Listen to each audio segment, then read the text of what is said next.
দেশজুড়ে চলছে শীতের দাপট। হাড় কাঁপানো ঠান্ডা আর হিমেল বাতাসে জবুথবু হয়ে পড়েছে দেশের বিভিন্ন জেলার মানুষ। শৈত্যপ্রবাহ বইছে দেশের অনেক জেলায়। চলতি জানুয়ারি মাসে দেশে একাধিক শৈত্যপ্রবাহ হতে পারে। তাপমাত্রা 4 ডিগ্রি সেলসিয়াস পর্যন্ত নামতে পারে বলে ধারণা করছে আবহাওয়া অধিদপ্তর। আজকে দেশের সর্বনিম্ন তাপমাত্রা সিরাজগঞ্জে রেকর্ড করা হয়েছে 9 ডিগ্রি সেলসিয়াস।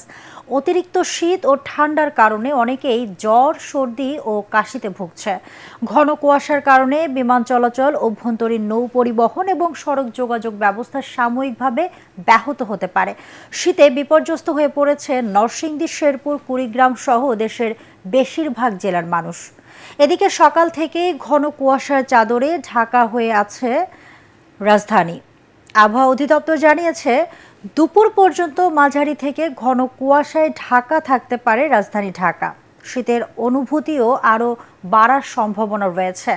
আজ সকাল 7টা থেকে পরবর্তী 6 ঘন্টার জন্য ঢাকা ও পার্শ্ববর্তী এলাকার আবহাওয়ার পূর্বাভাসে এসব তথ্য জানিয়েছে আবহাওয়া অধিদপ্তর।